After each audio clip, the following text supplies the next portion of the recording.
All right. Another edition. Trevor Steele, Through the Noise, Business, Life, and Lies. It's a podcast. I'm interested to see how this one turns out. My good friend, long friend, mentor, educator, coach, uh, guru, his favorite word, Ron Musgraves. If you don't know Ron Musgraves, well, you're about to. And you're either going to love him or you're going to hate him. There's no in between. Ron Musgraves. You were going to use the word Godfather. Now, what happened, The man? godfather of pressure washing. I cannot believe I Yeah. forgot that. Craig Harrison calls me the pressure washing prophet. I thought that was always funny because back in the day, I was a little bit ahead of the game. I've slowed down. I've slowed down a little bit, so I'm not ahead of the game as much as I used to be. You can have your own TV show with that kind of title. Well, that's how it goes. Too bad I didn't. Well, TV's dead, right? So we don't want a TV show anymore, do we? No, you want a YouTube channel. You want a podcast or a YouTube channel. You just want it to be on Joe Rogan's level, not Trevor Steele's level. Yeah, that's it. Joe Rogan. But I don't think our industry is near as big enough for that. Isn't it funny how everybody in this industry that winds up coaching starts out coaching pressure washers, and then they realize, hey man, there's not enough pressure washers out there for me to make a living, and it's always then it goes to a home service business. But I always think that's kind of funny. That's the huge, right? The huge conference turned into a home service. Everything, like even Cabo. We're going to Cabo, right, with Carlos Gonzalez's summit. Yeah, and that's kind of funny because Carlos was never a home service guy. He was a commercial. But you do what you got to do, right? He was commercial, man, all the way through and through. No, actually, truthfully, Carlos has got a pre-commercial side that was residential. He was a residential guy way before he was, but he never really talks about that anymore. And it was like in the hardscape industry type of thing. So he did a lot of that hardscape stuff. That's where the pressure washing tool obviously got in his hands first. I don't want to tell his story though, but because you want to hear my story, which I think is I think my story is kind of boring, but. All right, well, let's go back to the beginning. He's called the Godfather of pressure washing.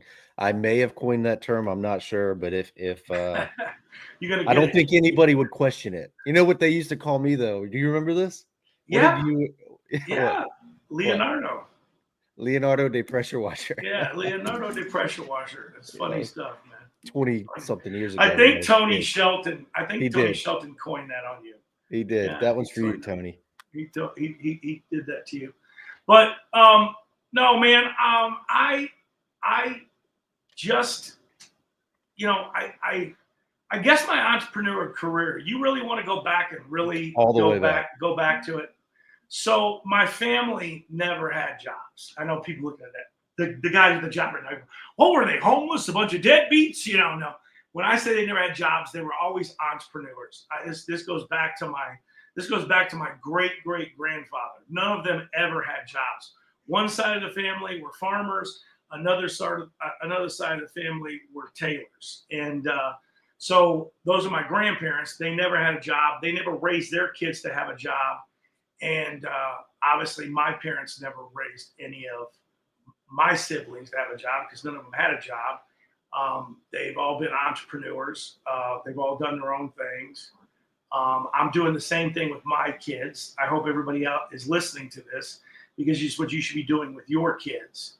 I'm not going to sit there and tell you that college is worthless, but because we'll just get into a political debate and fight over that. But as a lot of guys say in this industry, not me, but a lot of guys, there's guys in this industry that make way more money than doctors, way more money than surgeons, And I want to make something clear. I'm not going to talk numbers today with guys because people, when you all too often talk numbers, they don't believe them. So I don't want to talk about numbers today, Trevor. But I will tell you that my journey as an entrepreneur started when I was really young. I went to the principal's office because in class, Johnny stood up and said, Mrs. Smith, I'm going to be a firefighter. Billy, I'm going to be a police officer. Jimmy, I'm going to be a construction worker like my dad. And I said, I'm not going to have a job. I'm going to own a business. Boom, straight to the principal's office, And if you can imagine my mother was furious when she came down there and got me. Oh, yeah. She found out that they sent me to the office because I said I wasn't going to have a job. And because that's what this school was about, conditioning you for what? A job, you know? And obviously this was like the little career things that you start doing in 3rd and 4th grade. And you do, you know, you do interviews and stuff like that. And it was funny because when I would do interviews with these teachers, you know, we were doing job interviews in the 4th grade, if you could believe that, 3rd and 4th grade, right? Who would even think that that they don't do that in school anymore, but that's what they were doing in my time period. And then obviously it transitioned into your time period was go to college, get a job, you know, you're going to get a good paying job, but first you're going to get that $300,000 worth of debt that you don't need, that they'll give you to go to college, but not to start a business, right? So that's where my journey started, and I wound up outselling. I remember we would sell, the Booster Club would sell things to do for sports and stuff, and I remember we had bags that had our NFL teams on them, and we went out and would sell those things. And you know, we sold so many, we were promised we're going to get a batting cage or whatever it was. And every so many bags you got a 10-speed bicycle. Well, at the end of the thing, it wound up I sold 35,000 bags, and you know, where the goal was like I think 35 bags or something like that. And what I did was I closed the deal for the entire district to have the school logos printed on every duffel bag. Yes, I'm the guy who got those in school bookstores across the entire country during the 80s. Instead of having NFL bag sales, you'd sell your own school bag at the bookstore. And then the booster clubs actually got some of the money for that, for the whole district. And they were able not to buy one junior high school a batting cage, but they were able to install batting cages in every junior high school across the entire city. So that's where my entrepreneurship and sales thing's called. And then that 10-speed bicycle, they showed up with a half truckload pickup truck full of bicycles to deliver to my house, which my father wouldn't let him deliver because I didn't need 300 bicycles. That's wild. Yeah, it is pretty wild. It is pretty wild. But where were the farmers from? I did the same thing with the seed. They were from outside of Springfield, Illinois, Jackson County. It also buttons up to the Mississippi. I actually visited a 105-year-old great aunt years ago. She was 105 years old, living on a stilt house on the Mississippi, which I thought was pretty amazing. Yeah. What's up, Carlos? I'm not checking the comments, huh? No, it's okay. It's okay. What's up, Carlos? That happens. But yeah, my father moved from Southern Illinois to Chicago, and that's where he met my mother. Gotcha. So for those of you that don't know, he's the godfather of pressure washing for a reason. He started, I want to say it had to be one of the first industry boards, right? The Forum. I now own one of the oldest ones because I bought it, but yeah, mine was probably the 3rd oldest. Third, definitely the most active. I was around back then. There's no question it was the most active. So if you don't know what a board is or a forum, then you're probably significantly younger than we are. It was the Facebook of pressure washing, right? Yeah. And so to this day, if you get on ChatGPT right now and ask where it gets its data from, guess where it comes from? I'm the #1 source. That's killing people right now. I bet it is. That's killing people. Why do people either get along with me or don't get along with me? What do you think the reason is? I mean, let's hear. You always say no one asks your thoughts. I'm asking you a question today. Or you say somebody always asks you a question. So there's my question. You won't like my answer. Well, you can tell me I'm a dickhead. I mean, you know, whatever it is you want to say. I mean, I don't. I guess because I'm too direct is what I would say. I mean, you're too direct, too fast. Too direct, too fast. So I'm too quick. You can be direct after you get to know somebody. Yeah. You can be direct with me. We've known each other 23 years. That's why I've made a lot of people cry. Yeah. And I have made people cry. So. When was the last time Ron Musgraves cried? Oh man, I don't have any idea. Probably it was a bad situation. Probably some sort of a death in the family. Like a decade. Yeah, easily. Yeah, that long ago. Yeah, easily that long ago. So maybe you're a little cold-hearted too. I mean, I wouldn't say I'm cold-hearted. I think I'm very sensitive to people and their feelings and things like that. But I just don't deal with. I don't deal with things like that. It's going to take a lot. It's going to take. It's interesting to me because I'm the exact opposite. I literally probably cry every day. But it could be something small. It could be because I saw a picture of my oldest daughter when she was 3, or a song comes on. I'm just an emotional person, right? And I don't try and hide it. I don't care. If you don't like it, you can go kick rocks. But with family and stuff like that, it's probably been sooner than that. I mean, when you're dealing with stuff with church and things like that, and membership and fellowshipping and things happen to people. I think sometimes you always put back things like, when you see things like that happen, you're glad and you're blessed that, hey, that's not you. It didn't happen to your kids. Hang on a second. Knock on some metal. Because that's the last thing. I think one of the biggest things that we as parents and entrepreneurs, we want great things for our kids. Yeah. I think sometimes as an entrepreneur parent, I think I probably can put too much pressure. My older kids, I did that with. I've got I wanted with great success from that. But it could have went the other way too. I mean, it could have went the other way. I know my younger kids now, and it's a new generation. The words I can't use around them and all the things, it's crazy. It's crazy stuff. I won't use any of those words online because we don't want to get canceled. That's good. That's good.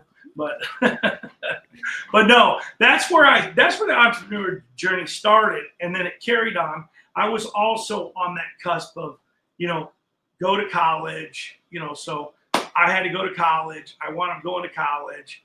I was watching automatic sprinklers automatically water the lawn. That was my deal in college that I had to do because they weren't jobs because they didn't pay you at that time. It was the way things worked back then was completely different. If you were on the team, these were just things you had to do. Some kids had to do other things. I didn't want to pick up trash after the ball game, so I chose to watch automatic sprinklers sprinkle the lawn.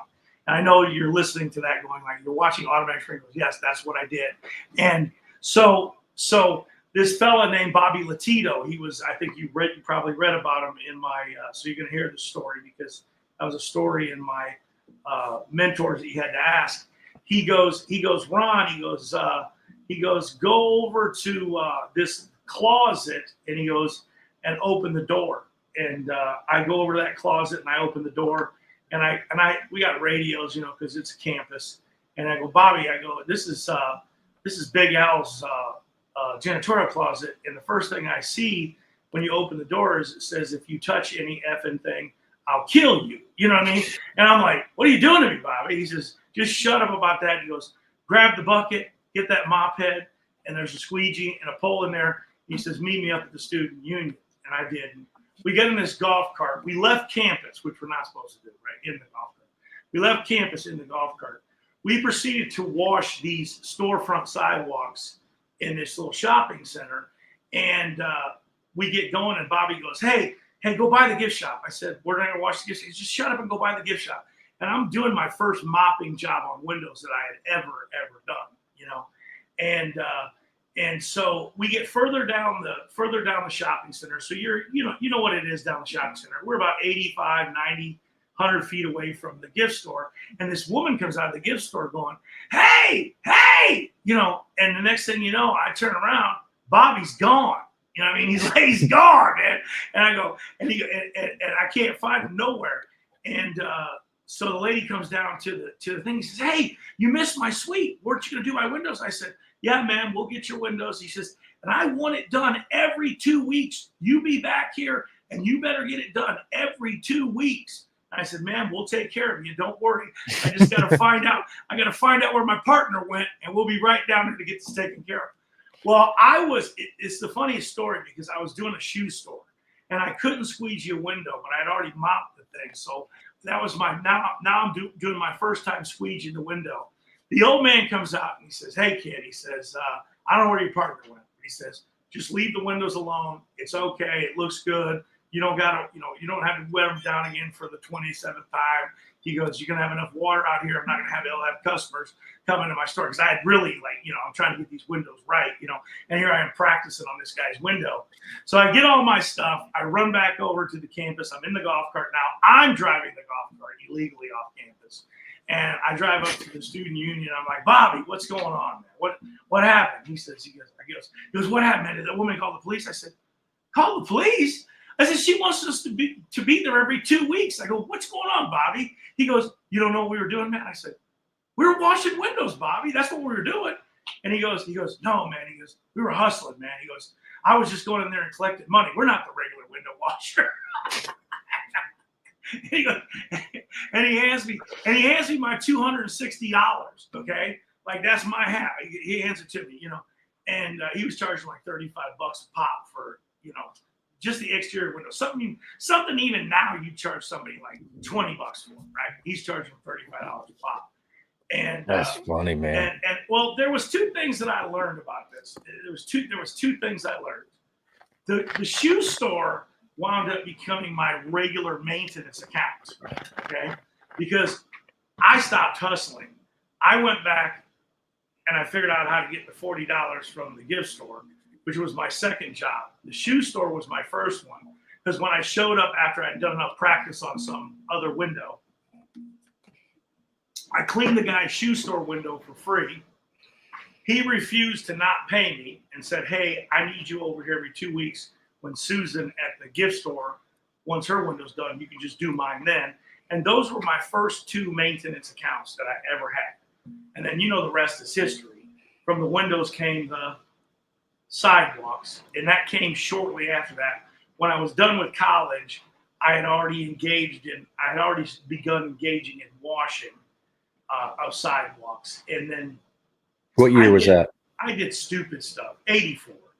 And then I did stupid stuff, like I thought I was gonna be a lighting maintenance guy, a landscape guy, and I did all that other stuff. Mm-hmm. And what got me into washing is my first shopping center that I ever washed was $1,200 a month, and I was doing the landscaping for I think $950 with 5 guys once a week. Right.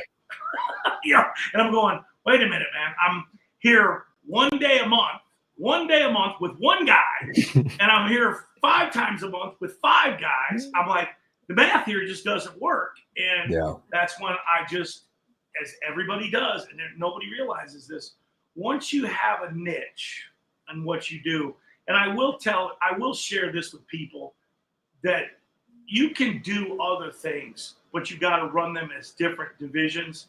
And so I realized that sidewalk cleaning was what I wanted to do. And then my focus was nothing but on sidewalks. And that's all I wanted to get.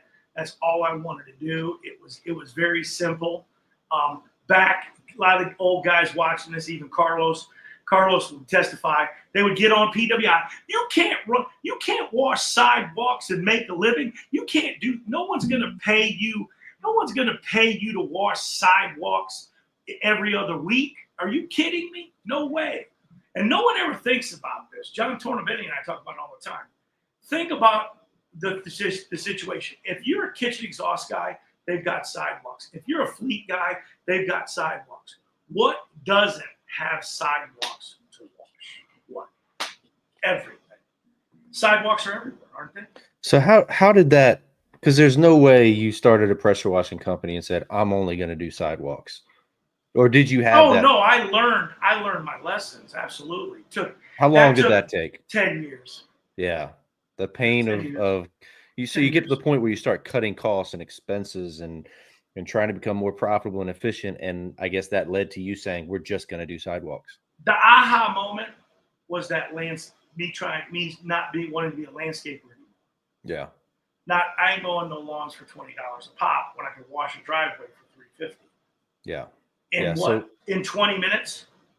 20 minutes, or I can be there for 45 minutes for $20. I mean, it's pretty simple math. So fast forward to building a small empire, especially for that time in the home service industry. Can you imagine what took me 20 years to get 23 trucks now takes a guy, the right guy, 3 years? 3 years now. Oh, that's still less than 1% of the population. Yeah, but it didn't happen prior to that. It was it did not happen. If you had $1 million business back in the early 2000s, that was a big deal. Yeah. And you were doing it in what, like the mid 90s? I'd say not believe it or not, 97, 96, really good years. But I carried that same, pretty much that same growth, very small growth from that time period, from 96 to 2008. We weren't doing a whole lot more. But what the one adjustment that got me there faster, and I always tell this story too, is that once we decided that we weren't going to try to service 2,000 people, and we found 78 people in the Phoenix metro area in 1996, 97, that we wanted to do business with. And we stopped focusing on anything, and we focused on them. And between that book, that's when the book shot. It just went fivefold.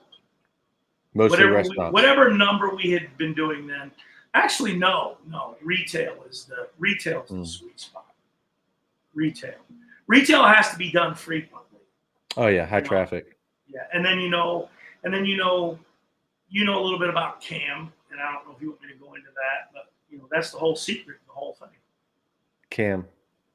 Common area maintenance. You're a real estate agent, man. You don't do commercial real estate though. Triple net leases. Yeah, sure. Yeah. Triple net leases means that the billionaire doesn't pay for his own anything, right? The tenants do. Above and beyond, rents. Oh, you're talking about CAM fees. Yes. Okay. I got you. I thought you were talking about. Who pays that? People don't understand that. The guy that owns the property doesn't pay for it, but nobody gets that. Right. And by the way, I have never talked about this on a podcast before. We'll dive in.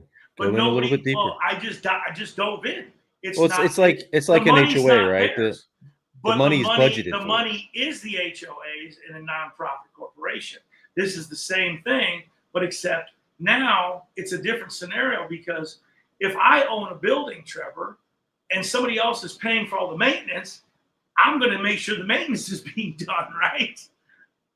I'm going to paint the building. I'm going to re-roof the building. I'm going to make sure I got new air conditioning units, because it ain't coming out of my pocket. And nobody believes that or understands that until they really do their research. Oh, right. And it's a 5-year reserve. So what does that mean? Economy can't affect it. Well, if they don't spend it, they'll lose it, and they'll also have to pay taxes on it, because most of those people don't realize are in a non-profit corporation.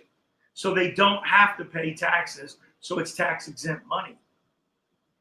Okay. Wow. I know, man. This is over everybody's head, except there'll be a few guys that understand. Few guys. Yeah.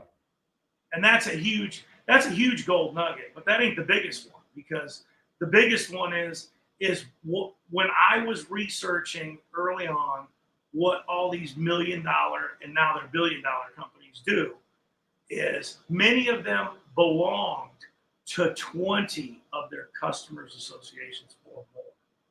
20 or more. Not one, not two, 20. What kind of associations? What do you mean? They're customer associations. So anything that had to do with the customer, Brokers for Kids, BOMA, CAI, any of those organizations. And believe me, you say you don't have a BOMA chapter, I guarantee you've got a real estate organization in your local. It may not be a big affiliate, but they have a small networking.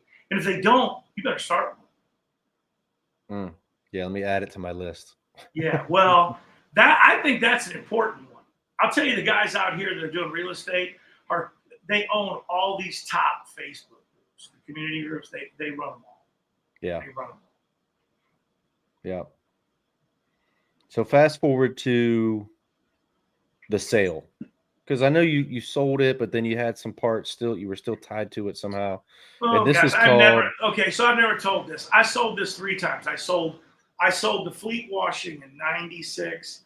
I sold off. Give us some numbers. I sold off the retail. I told you I'm not doing any numbers, man, because I said nobody buys into numbers. In 2004, I sold off the division as far as it was a grocery store division. I dealt with just grocery stores. And then there was another, and when I sold these divisions, they weren't that these divisions were good. These were divisions I didn't want to deal with. When I said goodbye to the fleet washing, I had that aha moment that I only want to start washing sidewalks. Okay.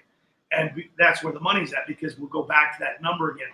I'm going to wash tractor trailer rigs for $6.50 a pop. And I got to wash 100 of them a day with 3 guys, or I can go do one shopping center with 1 guy for $1,200. You know what I'm saying? I mean, So you start getting smarter as you get a little wiser when you've owned a business, and you got mentors, right? I mean, that's what that's about. And you say, what are you going to do? Because I tell you, you read the thing. My number one mentors were my parents. 2 things my father told me: always increase your prices every year. And second, he said, would you work for you? Because I think you've heard that story. I'm horrible to work for, horrible. And until I had hired a team to do that, that team was part of my mentorship. I hired the right people to take care of that part of the business. That's when I went. This is another story. I went out of town. I think I'd left with my older kids for 3 or 4 months. And when I came back, my team sat me down. Said, don't come back. That's what they said. That's what they told me. You're exactly right. You figured it out. They said, hey, Ron, we increased the numbers. We're doing better. Could you please stay out of our way? We're all making more money. That's what it's all about right there. So this is mine. I just updated this week. And problem is, I'm trying to get rid of that one. I've got my name on too many of these. But you know how many people don't have an organizational chart that we're working with right now? Oh yeah. 99.99%. And it's one of the first things that I try to teach people is you got to put the organizational chart together. And then here's the number one mistake that people make. People will they'll try to hire themselves at first. And the first hire, okay, is, since AI's around, this may change, but the first hire is still your assistant. It's not another driver in the truck. It's your assistant, okay? We're going to assume you've already trained somebody and you're off the wand. The first person you get, or even if you're not off the wand, is an assistant, so you can get off the wand. Yeah. So when you had me come to the Atlanta Young Guns thing, I spoke in front of those guys, and my topic was the 5 first things you need to do or something to scale. I don't remember what it was, but the very first thing was create an organizational chart. It's shocking to me how many people I meet that have been in business for 5, 10, 15 years that don't have a simple organizational chart. How do you even set a target? How do you know what your goal is to remove yourself as the sales manager or to replace yourself as the VP of marketing or whatever it is, like the thing you don't like doing? How do you even, if you don't define it, how do you find somebody to fill that role for you? It's just not logical. So that's like step 1, in my opinion. Yeah. You have to, even if it's just you right now and the guy in the truck. Yeah, and you know what I do? Because Ron Musgraves told you the next person is your assistant, nobody else. That's the next person on that chart. Period. Yeah, so something else, just if you're listening and you don't have an organizational chart yet, create an organizational chart. ChatGPT can help you write the descriptions for it. And then at the bottom, I want you to date it and sign it if that's your job. It gives you ownership over that position, right? And do the same thing for your techs. If you have a field tech, make him sign and date the bottom of that form, taking accountability for his job. Lead tech, same thing. I don't care if you hold all of those positions, sign and date every single one of them yourself. And it'll open your eyes to exactly what you're committing to and give you a new vision, new goals, and new targets. So you have you ever heard of my infraction document? Probably. I don't know. We put what they did on a piece of paper, right? Oh, yeah, sure. What they did. They have to rewrite it in their own handwriting. They don't have to write it 200 times. They don't have to write it 200 times. They just have to rewrite it in their own handwriting and then sign the document. Okay. If they do that 3 times, they're out. You really are a horrible boss. See, you can't do that anymore. Gen Z won't allow it. I know, man. I know. It's crazy. Where's my foosball table? I want to play foosball. Yeah, it's true, man. It's true. So let's talk about my favorite thing about you, which is NCE. I think you had to be the first guy to bring trade shows and roundtables and industry events to the forefront. You specifically did for me. I mean, I didn't even know this world existed. I wasn't. I can't take that. As far as I know, the guy who originally organized that stuff, there was a couple of them. It's, Roy Chappell, Larry Hinckley, Robert Hindleiter, Phil Ackland. Those guys all started doing that. Some of those guys have passed away. Those guys all started doing that in the 90s. I think I probably brought it a little bit more grassroots, but I won't even take that fully. Everett Abrams and myself probably started that grassroots movement. When you came on the train, NCE had fired up, and the reason NCE had fired up is because I got tired of seeing these orgs would rise and fall like it was nobody's business. I mean, they'd be there going gung-ho one year, and then the next year you'd call up, this number has been disconnected, and we're no longer in service. And then I know something about that. And then they were gone. So I said, the problem is there's no foundation. There's no fundamental system. We don't have any, and here to this day, we still don't have fundamentals. We don't have any type of we don't have a real national organization standing behind standards. Okay. Now there's a lot of guys at the PWNA that might catch this and they're pissed off at me. You're used to that. It's their job. It was our job when we were with the UMCC. We tried, we failed. It didn't happen. But people don't realize that we need those things. I mean, we need those things if we're ever going to want the world, and I mean the customers, the end users, to ever look at us like they do plumbers, electricians, and any other professional trade in the industry. We have to have those, because you can't have Billy and Bob fighting over what method is the correct method, and then the homeowners completely confused and trying to go out there. And what do they hit? They find some guy's video. And I'm sorry, I'm not trying to make fun of Southern guys, but they find some slow Southern guy talking, well, this is how we do it down here in Alabama. And, and I'm sorry. That's you're not. No, you're not. That's not what our industry should be as a representation of, is some YouTube guru that's out there that's trying to tell Mrs. McGullicuddy how her roof is supposed to be clean. Now, he could be right, but we all know that everybody festers in the right way to do it. Here's my answer to that. There's always more than one way to skin a cat, right? And if your results meet the standards of clean at the end of it, I don't care how you got there, as long as you actually have a clean substrate that you didn't damage. Okay? Yeah, that brings up a valid point that comes up a lot in the industry, specifically on Facebook pages and stuff. People say, hey, how do I start? You go Google this or YouTube it, and you're going to see 2,000 videos of how to start a pressure washing company, right? But the whole sales pitch is you got to buy this $30,000+ rig.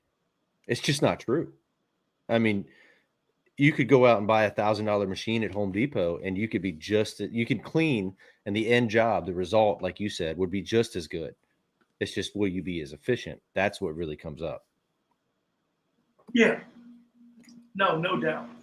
So back in the day, you were doing roundtables, and for people that don't know what a roundtable is, it was the coolest thing ever, man. It was so much better than a trade show to me. You're sitting around, look at my uncle. I gotta cut that in there. Some Southern guy gonna whoop your Yankee butt.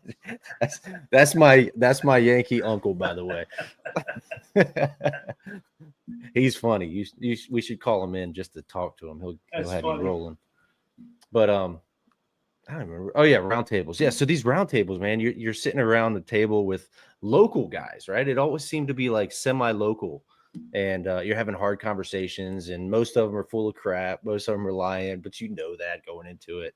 It was just a fun experience. I kind of wish we could bring those back. Yeah, well, I'm gonna do something. I'm gonna do something similar to that, but I'm adding on some other stuff. I mean, you don't want me to get into what I'm doing in the future, do you? I mean, so before we jumped on this call, I said, no, Ron, all we ever talk about is what you're working on right now. I want to know about the old Ron, but yeah, let's talk about it.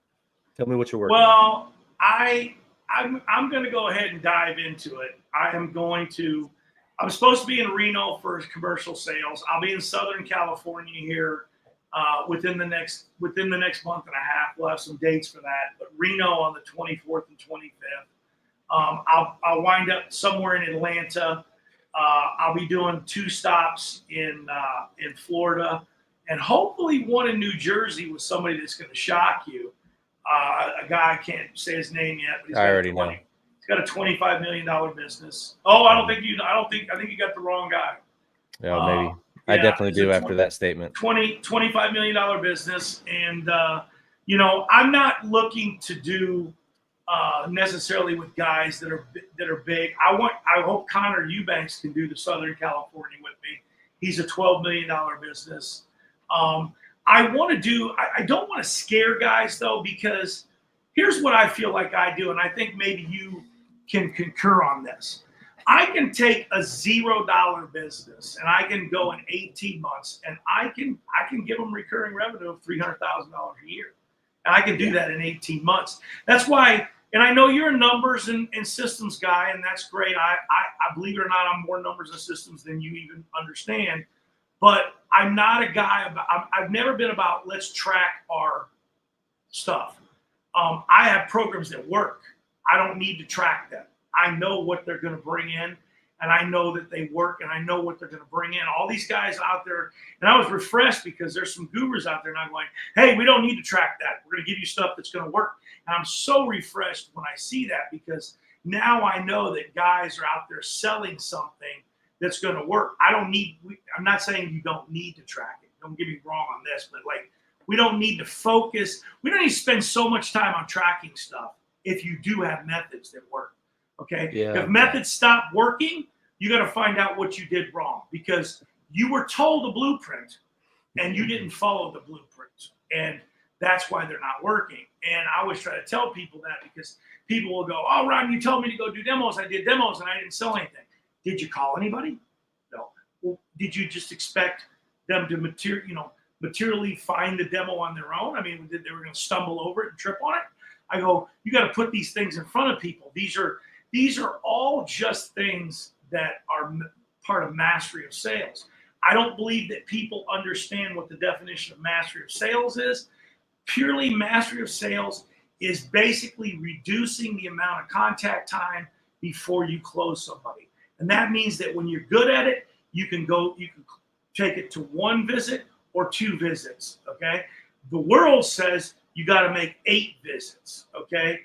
Believe me, if you're good at what you do, you can do it in 1 or 2 visits. Now, am I telling you that everything, I could teach you this and you're going to close everybody like that? No, you're not. Some people are going to take 25 visits, right, Trevor? I mean, that's just how it is. And usually things that are harder to come by, it's an old cliche, are usually longer lasting and more rewarding. Stuff that comes easy, we know that goes easy, and I always try to tell guys that, because when somebody buys too quickly, aren't you always a little worried when somebody buys too quickly? For sure. Yeah. They say sales solves all problems. And I have to agree. Like I get it. Obviously I'm a KPIs and metrics person. I review our numbers religiously. But if I had a sales guy out there bringing in a couple extra million a year, I probably wouldn't track my KPIs quite so closely, so you gotta have a system built. Salespeople aren't going to build a system. Okay. They got to be outside salespeople, not inside, chasing the office girls around, or the AI person. Okay. And you got to have a system, obviously, that works. Okay. It has to work. And most people think you need more salespeople than you think you need. Believe it or not, in the commercial world, maybe not in the residential, because in the residential, you got to touch so many more people.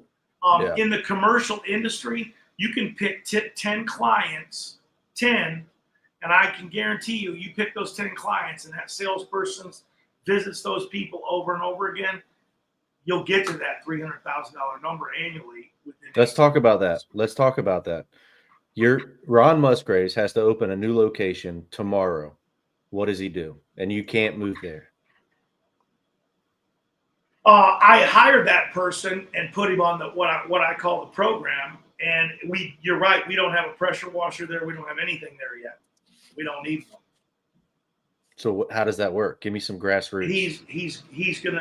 We're gonna day one. What does he do day one? We have to identify those 10 people he's gonna go after. Create that A list. And we have to identify the next 100 in line that are gonna be in the pipeline after that. Because everybody is going to be on a visit of importance. Okay, that's how you do it. And you got to. And I'm sorry, we can sit there, all these guys. I want to have AI. I want to have funnel coming in where these things are coming in. That doesn't work in the commercial world. It does not work, and it's not going to work for a long time. And that's why I think my thing's going to become more and more important as time goes, because our industry predominantly are all these residential house washing guys. They all start there.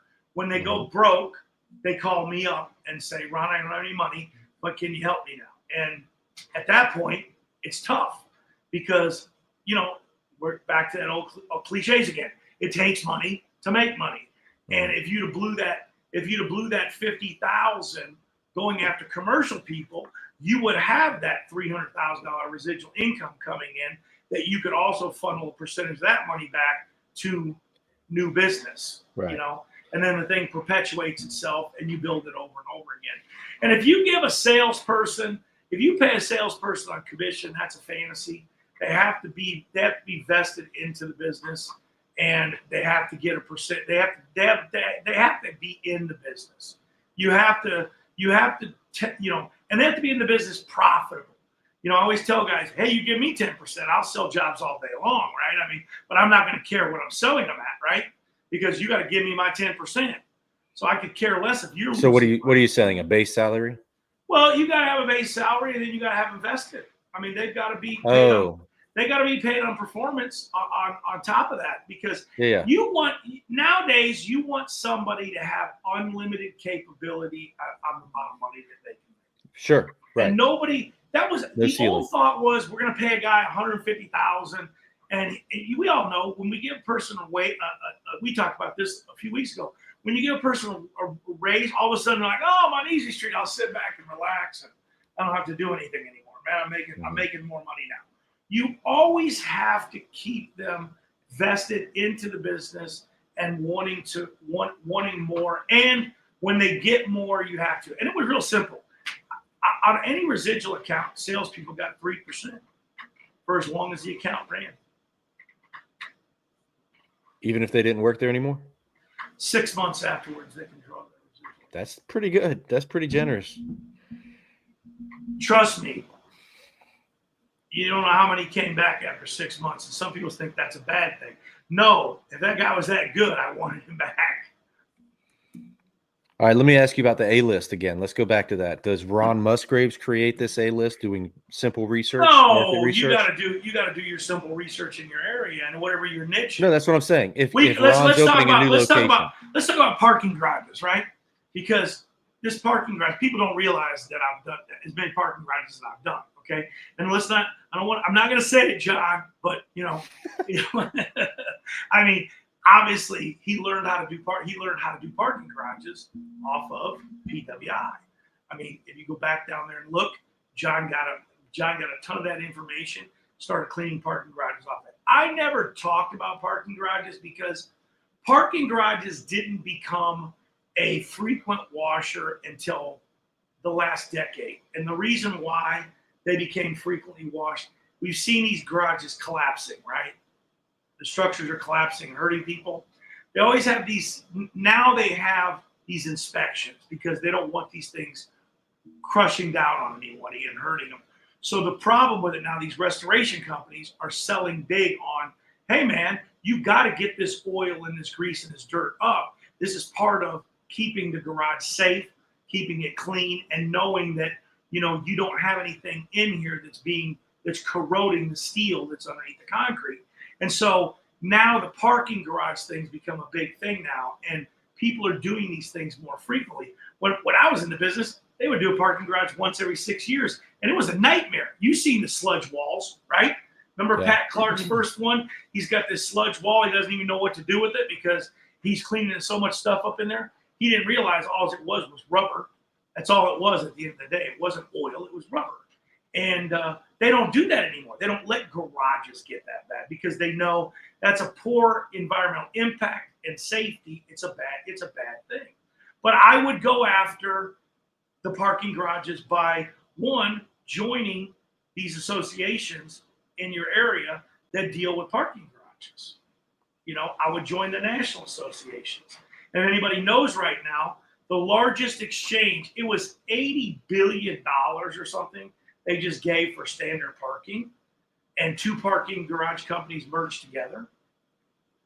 And stay tuned because we're going to be doing some parking garage cleaning actually in the association's garages. Because guess what they're looking for, Trevor? Contractors around the country. Isn't that incredible? Yeah, man. So what else makes the A list? You got parking garage organizations and retail makes the A list. I mean, and then anything, community management. Well, you said you have 10 people. Community management. Retail's huge. Yeah, but you'll find out that in my big city, you have to realize this. When I said there were 78 people, there were still 5 million people in that city back then. There's 8 million now. I'll bet you there's still not 121 players that I want to deal with in a city of 8 million. So it's not very tough. I mean, Chris is going to hate me saying this. Little Rock, Arkansas. How hard do you think it was to identify his market and why he's doing 3.5 million with 15 trucks? Because Little Rock, Arkansas, everybody knows everybody.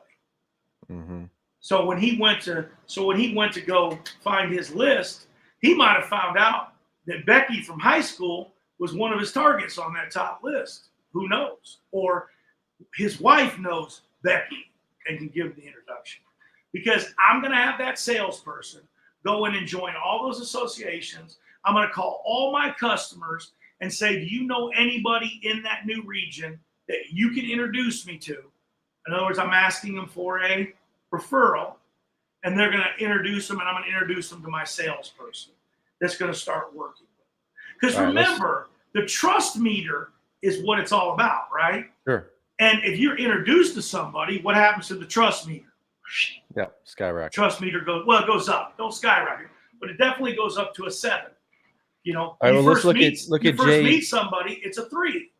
Right? Let's look at Jay's question. He says, what's the pay structure for your salespeople? We already know you said 3% residual.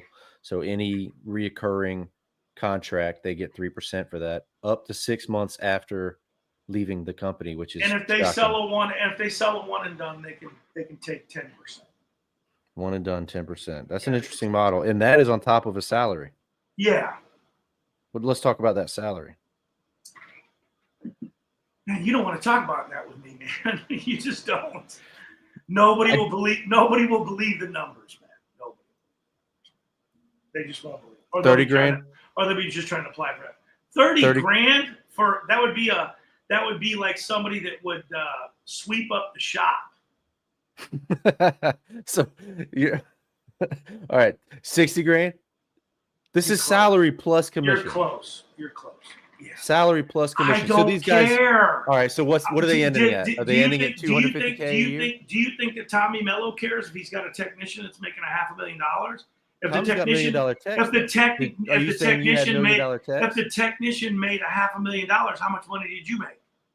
But come on, let's talk numbers. No, you're not thinking about this. Okay, Trevor, let's enlighten you today about your entire model. There he is. And how you're going to change it.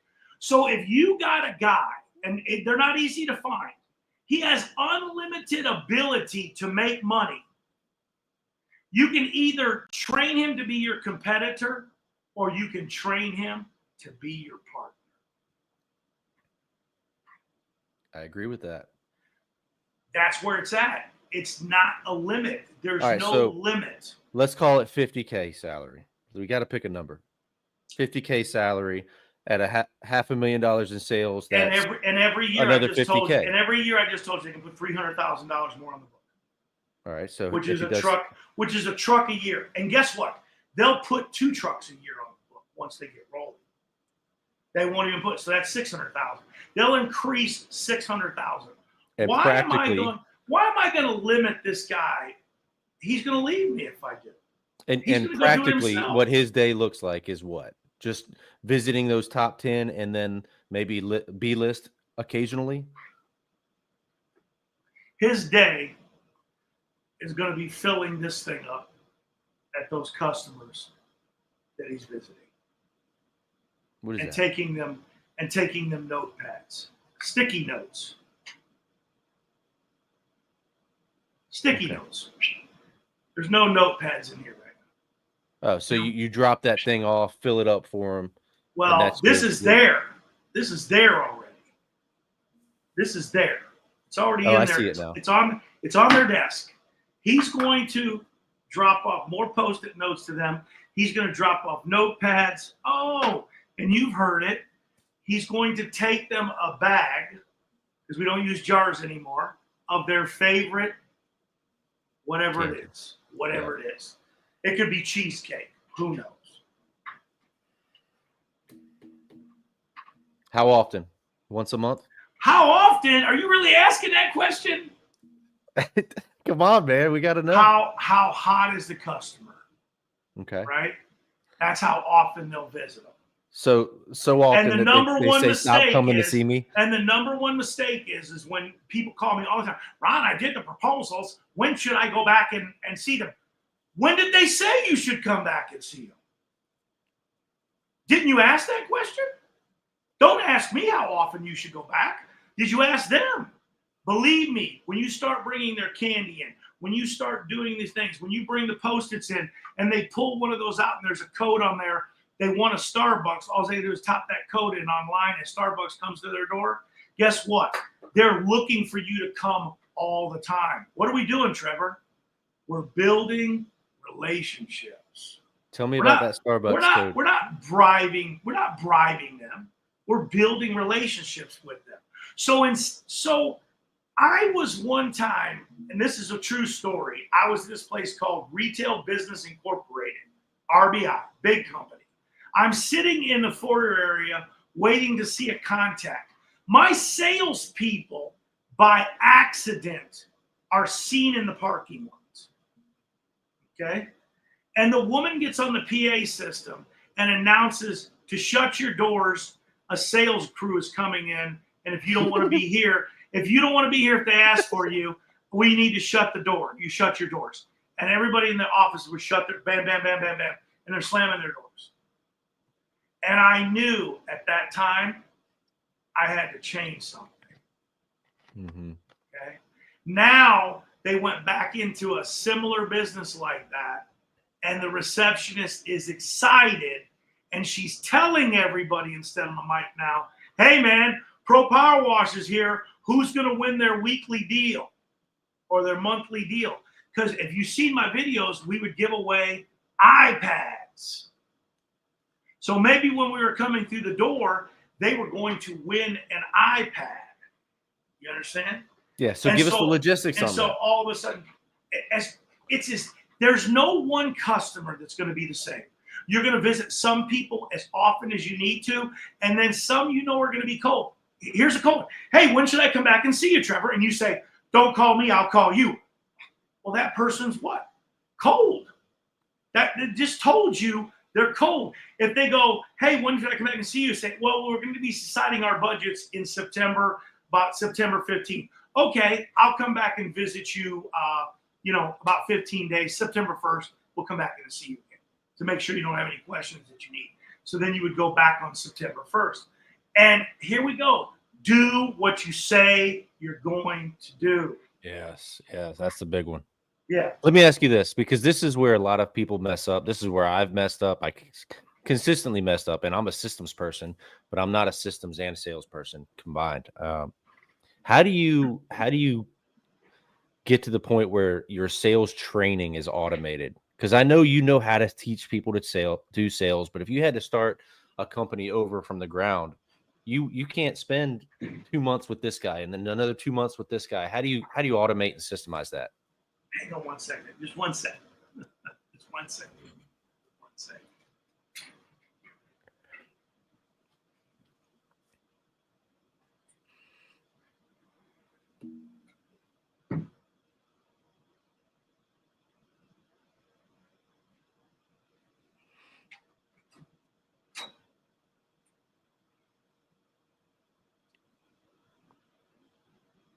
Should we take bets on what he's going to get? Anybody got a guess? Put it in the comments. What do you think? What is Ron Musgraves going to get? Or is he just going to take a leak? So it's kind of funny that you mentioned this. Like people when they see this coming out, they'll be like, oh my gosh, he set this up for Ron Musgraves to sell. First of all, I don't sell anything. But here's the deal. So when I made my deal back in 2008, 60s. Oh. Yeah, no, I had a time period where I couldn't, these training discs, and people don't even know what these things are because they're discs. And it's funny because all that training's on discs. It's all old. What's up? That's my daughter. No, it's not. Yeah, it's right there. Veronica. Just kidding. No, Veronica. Hey, Veronica. So she knew what I was going to get. And we put so much time and effort into those DVDs and that training. And you wouldn't even believe, people wouldn't even understand what my first video production cost me almost $30,000 to make. But the funny story, hope Michael's not listening to this, but my head guy in 1996, when we started putting this together, he calls me up. I was at a travel ball game at the time, and he goes, hey Ron, he goes, I got it. He goes, I found it. I go, what'd you find? He says, I found the training videos. And I go, that's awesome. We'll talk about it on Tuesday when I get back, because I was gone on a weekend. I get back and he goes, again, he's all excited. I found it, man. He says, I watched them all weekend. He goes, we can plug these tapes in, and he goes, we can tell everybody to do what you're not supposed to do here. Don't do this, because he goes, that's how bad the training videos were, right? Oh no. And so it was all the things in the video of, like, the guy was pulled in at the front of the bank drive-through. He was at the Walmart location, and he was on one side of it, and the water was on the other side. So he had the garden hose drug across the door while they were open. Just all the boneheaded stuff that you don't do. And he goes, I go, no, I go, Tim, no, we can't do that. We have to do the right videos. But yeah, as far as the teaching of it, I give this stuff away for free. And why you think I only give and very vague of what I do, I don't work with people to the extent of giving them the entire program until they've jumped through some of the hoops. Most people can't jump through the first hoops. The first hoops are actually to go out and do 10 unsolicited proposals. Go do 10 or 15 demos. They don't understand why the demos are important. and why they're needed. Okay, explain that, because my audience is not just pressure washing. Tell us about. Okay, so if you do a demo, right? We talk about sales mastery, and I'm sitting there with a GM of a restaurant, right? And they're sitting right there. I mean, they're right there watching the live demo, and they see their place is filthy. Do they just go, okay, see you later, have a good day? So what Ron literally means he's going to have the pressure washing surface cleaner out there and clean the concrete right in front of the guy. They buy. They say, hey, when can you get to me and take care of this for me? I didn't realize I had this huge problem. Would you have a CSR set up that appointment, or is that the sales guy's job to get a hold of these GMs and say, I'll be there on Tuesday at 10 p.m. before you open? At the time, we had a sales staff of 8, and we had 2 guys measuring the entire city. Just going around measuring. Yeah, Leilani was one of them. She measured Tucson all by herself. Took her 2 years. All right. Let's talk about that. So you would literally pick a destination, or you'd have somebody whose job was to go to restaurants, measure the concrete, schedule a demo. We wouldn't measure the concrete on restaurants, right? You know, there's a formula for retail. You'd have to measure, but now you don't have to measure. We just use AI. Yeah, Google Earth or AI. So you go to the GM and you say, I have a proposal for you to clean your sidewalks. Are they literally walking up with it in their hand? Have you never listened to one of my YouTube calls, man, where I get the GM to get you the appointment? No, but I do remember sitting at an Outback Steakhouse and you basically said, hey, I'm Ron Musgraves. Where's the general manager? We're sitting at a long table.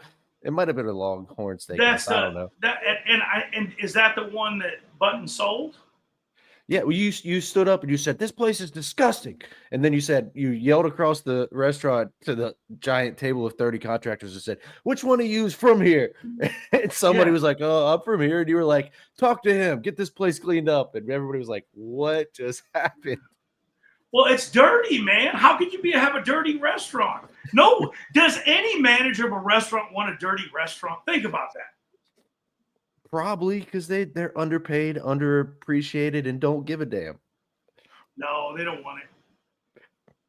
They do not. All right, so walk me through it. Quit trying to dodge the question. So you have a sales guy. Sales mastery.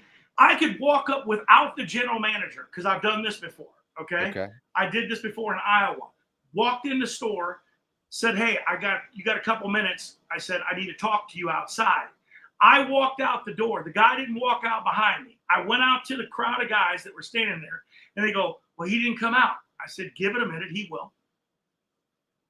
They will. They will follow you out that door. It might take them a few minutes, but they'll eventually come out the door, especially when they see you out there with a truck, a trailer, and a contraption on their sidewalk. And if it's blowing steam up, they're going to be out there, going to come out there and go, hey, what's going on? So your daughter's giving me the answer, but you won't. So she would cold call and set up 15 demos with the GM. So then the guy with the sales guy would take it. But you don't need to. That's what I'm trying to tell you. I'm talking efficiency. I'm talking about efficiency. When you're really because there is no efficiency. You don't need to be efficiency. Efficiency is to demographically take an area, and you got it in your town. Whether even in your small town, there's an area I know that's got 30 restaurants in it. Am I wrong? No. Not wrong. Yeah. Go to that 30 restaurants and start doing demos on sidewalks and get the pre-demo. And if they won't watch you, now you've got media. If they won't watch it on their phone while you're standing inside with them, because you still want to drag them outside to do the live demo, at least they're going to see the one you got on your iPad or your phone. Because you're going to videotape the demo right there when you do it. And they're going to know what's going on. And if they don't look at it, if they look at your phone and then they don't want to come out, at the minute you leave, guess what they do? They walk outside and look at it. What's the next thing they do? Hey, Trevor, can you come back? I need to talk to you. So this sales guy has to have equipment. Yes. We had demo units. Demo units were very tiny, very small. They were hot. Oh, you know what? I meant to bring this up earlier. I always thought this was really cool about how you operated your business back in the day. Everybody was so focused on having the coolest badass rigs, and what that looked like. Man, you were running around with, I don't want to say beat up trucks, but your trailers certainly were beat up, but they were immaculately maintained, and they did the job, and they all looked exactly the same, and they were cheap. Am I wrong? No, you're absolutely correct. Yeah. But what kind of machines were you running? I can't remember. Landas. Yeah, they weren't cheap, but they looked cheap.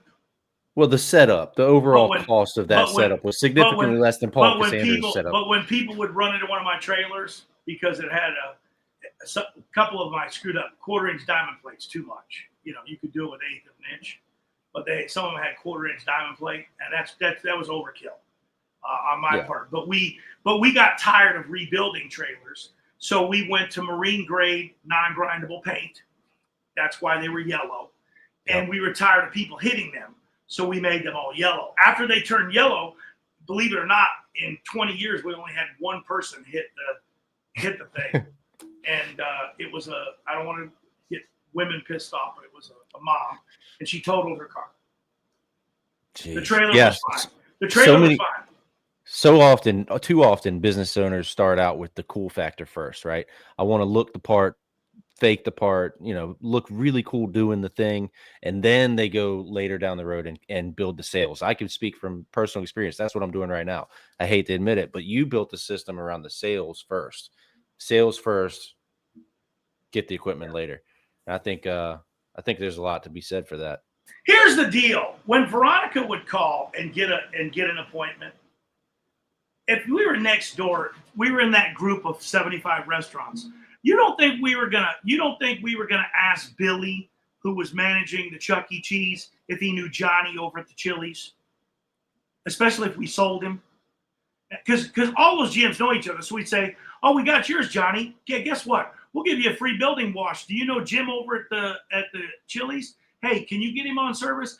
They would be no more than dialing their phone with the guy's personal number. And at this time, you couldn't get the cell phones that easily. He would dial the guy up and say, "Hey, man, I got this guy here. Oh, my God, that guy? He's been leaving those damn things on my back door for 2 years. Are you kidding me? Okay, send him over. We'll take a look at it." Because while the salesman was stopped while he was running that little route, he was tagging things on the back of the doors. You know what he's tagging on the back of the door? You'd probably laugh. "We were here" cards. We weren't there to perform a service. But he was showing them that we had a "We Were Here" card, so that when we did our service, boom. Now, on the other side of the "We Were Here" card was the sales side. But they always picked the card off the door and they didn't throw it away because it said "We Were Here." That's all it said on that side. Pretty clever, huh? Yep. I probably heard this stuff 15 years ago. Did you? Probably. And you forgot it. You're not that old. You're not that old yet. Get out of here. Dude, I've been listening to you for 20 years. 2009. Uh-oh. They're going to label you as a Ron lover now. You're in trouble. I'm you know what, Michael? You won't be part of the cool kids anymore. Michael Jordan said it best. Republicans buy sneakers too. I don't choose sides. It's that simple. You know, when you've heard me tell you the thing about the Kirby vacuum, it's the truth. You've got somebody that's bought one of those, and it was all simplified on a demo process. But the demo process is not everything. Okay, I'm not afraid to give a free service away. You know that. Mm-hmm. And if I couldn't hook them there, I didn't want to come back 8 times. So if I gave them a free service because I thought I could look into their eyes and say, "Hey, Jim, I know you're a little hesitant because you got a guy you're loyal to, but I say, tell you what, I'm going to give you a free service so you can see what this thing's really going to look like. But here's the deal. I want a commitment from you. If we really wow you after this free service, you're going to fire that guy and get us on the 15-day maintenance." And they would commit to that every time. And if they did that, I got them because we're going to do a great service. You know who taught me that? Remember Professor Ford on my list? Mm-hmm. Remember that? Okay. Mm-hmm. That guy taught me the Carney Brothers story. Okay. Pizza Hut at Wichita State, Kansas, gave away pizza on the first 500 stores they opened for 2 weeks. 2 weeks. What do you think that they were slow after they gave away free pizza for 2 weeks? That store was popping. Yeah. They had lines around the building months after I got done giving the free pizza. Everybody knew where they were at, who they were. And then Ford also owned Miss Ellie's Barbecue. He would give away, when people would give away a buy one, get one free, he would just give one away. Here's a free thing for Miss Ellie's Barbecue. You get a full meal. Full meal. It's yours. Did you ever go to a restaurant by yourself? How many times in your life? Never. No one I hate does. No one does. Everybody brings somebody. He gave one of those away during a class, and one of the nerd kids, do you know how many people he brought? His entire office. The bill was $1,100 for giving away one free meal. Oh, and he taught me this. Ron, if I give them the free meal, even if they come by themselves, and I like the barbecue, what do? I come back and pay for it the next time. Yeah. And now you got a customer for life. Those are the type of things that I've learned. Those are the type of things that I implement. Those are the type of things that are sales mastery. They close the deal sooner. I don't want to come back to somebody 8 times unless they're worth it. I'll go back. Veronica's funny because she knows the developer here. We got this guy here in town that she knows. We marketed this guy for 20 years. 20 years. We still don't have we don't have his business. We'll never get his business. Okay? But we still marketed him. And I've got a video out there that we marketed this company, this $250,000 account. It was 11 years later, she called us. It's on the video. She says, after 11 years, she says, and I went through, 15 pressure washing guys. We're going to give you guys are so expensive, but we're going to give you a try because we're tired. 11 years later. 11 years. So I love logistics. So let's go back to your sales guy with the equipment doing demos. He goes to retail locations. Do these have to be isolated, standalone retail buildings? Because if you go to like an outdoor outlet mall, for example, that's all property management. So do you go to the property manager at that point? Property managers are going to be those 10 people you're going to visit. Yeah. Okay. So you're not going to standalone stores and asking for the GM. That's practice. 64 restaurants is $250,000 if you can sell 64 restaurants on monthly services. Monthly services, 15 days. The average is 15 days. Monthly service is not the popular service. 15-day service is the most popular. Then 30-day service, then weekly. There's no restaurant that's not getting done monthly at a minimum, and most are getting done twice a month, and some high-volume places are getting done once a month. Gas stations right now are being done twice a month. Gas stations. I don't know what it is about our area, but I don't think they do it twice a year. They're doing it. You just don't. They're just doing it wrong, probably. They're fantasy washing. They're fantasy washing. People don't want me to tell you this, but the oil companies pay for the washing. The proprietor of the gas station doesn't even pay for the washing. So they're turning in invoices. If they're not doing it, they're turning in invoices. Yes.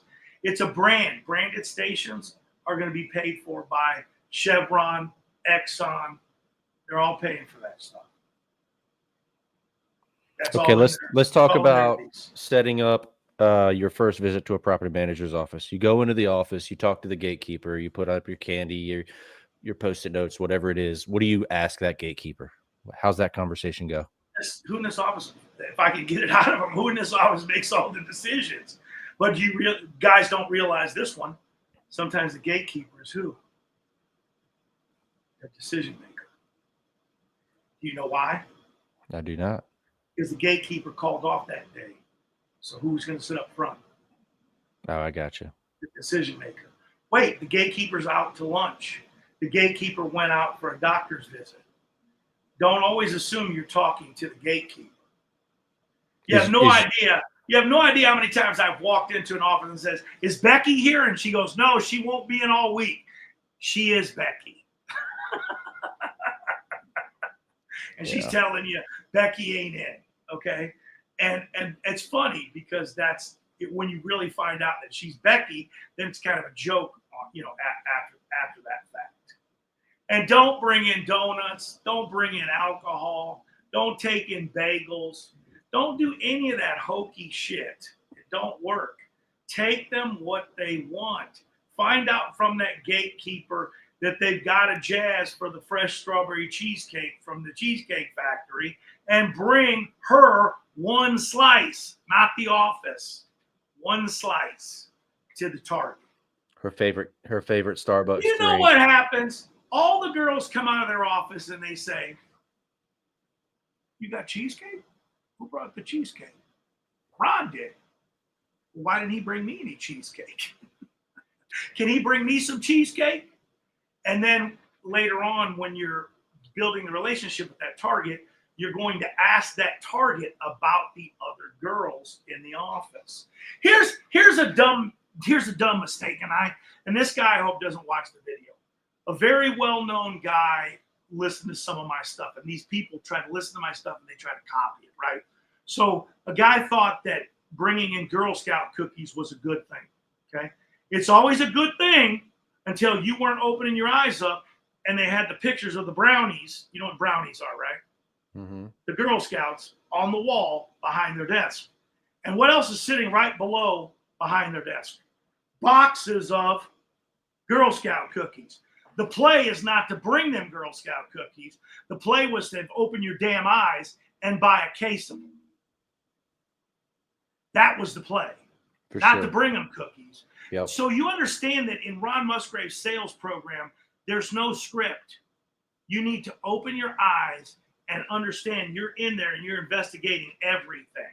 You're trying to find out things about them, not phony things. You don't want to pretend that you've got some interest in bass fishing because they've got some bass on the wall and some fishing poles in the corner and a tackle box. You don't want to pretend to all of a sudden be this pro sport fisherman because you think you're going to build something in common with them. You're trying to find something that you want to build in common with them.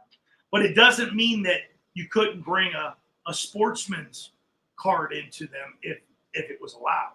It doesn't mean that they got golf clubs and you know this course is impossible to get on, but you get them a tee time for 2. Okay. And maybe you fill the other spot with your salesperson and yourself, and now you're on a foursome with them. Okay. And they're pissed off because you can't golf, but you go give it your all. I'm from the golf capital of America, Ron. It's like this. Why would you give a person a seat to a ball game and not be sitting next to them? Mm-hmm. Or better, why would you not give them 2 tickets to a ball game where they bring their friend? Oh, and then you sit somebody in their industry that's your customer next to them. Even better, because customers can sell you better than what you can sell yourself. Mm-hmm. So now they know the person that they're sitting next to, and they're like, "Where'd you get your tickets, Ron?" "Oh, we got ours from Ron too. What a great guy Ron is. You use Ron?" "No, we're thinking about using them." "Oh, you should use them. I'm telling you, your properties are always going to be clean." Understand that? But nobody thinks like that. No, everybody thinks I'm going to go sit in the seat. They don't want to sit with a pressure washing guy. That was one of the best 3 minutes of sales I think I've heard in the last decade. Honestly. So you don't even need to train your guys. Don't focus too much on the systems. Focus on the process. No, right? The process though is definitely accountable. Do you understand this? Yeah, because sure. I can show you the metrics. Once they follow that process of the visiting and asking those right questions, because yes, there are the right questions. I gave you one of them at the very beginning. When should I come back, Mary? That question right there is going to tell you everything. Okay. And then if Mary says I can come back, I got other things like, are you going to give me your property list? I mean, you're going for it there, right? I mean, you're going for the heart. Wait a minute. if I can get your property list, can I get your budget? No, I'm just kidding. but I'll teach you how to find the budgets, because I told you they're all nonprofit corporations. You should know this. They're tax exempt. That means that they have to be published for what reasons? Legalities. Nobody even knows that. Isn't that crazy? Yeah. Isn't that crazy? They have to, well, they don't have to do it annually. They have to do it every 3 years, but you can still, if you look back at a budget 3 years ago, you're going to get an idea. Much. You're going to get an idea of what it's going to be. Yeah, especially in our industry. Yeah, especially in our industry. Yeah. We can go on and on, Trevor, but we've been on too long now, man. But whatever it is you want to do, wherever you want to go, you want to go home and go get some lunch right now. Oh no, you get dinner right now, right? Dinner. 7 o'clock. It's 7:30, man. You're past dinner. Yep. Yeah, it's only 4 here. I don't get to eat today. You don't get to eat at all. My wife brought me a wrap. She's always taking care of me. I gotta rag on my daughter. She ain't got time to take a phone call because she's making a sale. She's been on my entire podcast this entire time. I was wondering, man. I was like, man, that's pretty awesome. She's committed. This is pretty cool. She hires people. She hires coaches for her teams. She hires coaches. She's tried to hire me. I won't do it. Well, before we go, I want to give you the opportunity to tell us what you're up to these days, if you want to. If not, yes, I'm gonna write as an extensive as manual as I can possibly write on all the facets of pressure washing and exterior cleaning on just about every genre that is important. I'm gonna start with restaurant cleaning. We're gonna start with garage cleaning, and we're gonna start with gas station training. And I'm going to do a trio training next year, starting in February, with a company that I can't say who it is at this time, but they're a multi-million-dollar company, and we're going to do the on-site garage cleaning training. I'm going to do the restaurant and the gas station with just anybody's equipment, but this specific company, we're going to be doing it with just their equipment, and we're going to do 4 of those next year, one every quarter. Of the year, and they're going to be live hands-on training. They're probably going to be a 2-day event. People are going to say, how are you going to handle all 3 of those in a 2-day event? You and I both know gas stations are cleaned at nighttime. Parking garages can be cleaned in the daytime, just depending on what type of parking garage they are. And sometimes certain floors are empty, so we might do that in the evening or the night. But obviously, restaurants can be done, like I said, in the morning. So we're going to probably be on a little training schedule, 5 hours of classroom, and about probably 3 hours committed to each one of the genres as far as the training goes. At least that's how it looks now. We may have to do more for the garage just because the equipment's so large and they're going to have more than one piece of equipment. This company doesn't clean garages with one piece of equipment. They take 2 to 4 pieces of equipment. And they knock them out fast. And it's the right way to do it because, let's face it, we know that customers don't want you in their garages for weeks at a time. They don't want you in there for weeks at a time. They would like to have you in and out of there at night if it was possible. We know it's not possible. But that's what I'm going to do. And I'm going to do the commercial sales thing. And by the way, it's all free. It's all free, so I'm killing everybody. All right, last question. If you could only pick one segment of those industries, would you go after the garages? Would you go after the retail? Would you go after the gas stations? If you could only pick one, which would it be? It would be retail. I'd only ever do retail. And we're going to do one of those eventually. We'll do just a retail show. But that's something that is pretty much that's going to be something like if we do a PWI reunion type of thing. I'll do something like that because it'll be big. It'll be huge. There's no way that won't be huge. It's probably the most profitable industry genre, and nobody even realizes it. 10-4. Ron Musgraves. Another huge deal. Ron Musgraves, the godfather of pressure washing. If you don't know why I call him that yet, then I don't know what to tell you. You weren't listening. Appreciate you, Ron. Take it easy, man. Good to be here. We'll see you.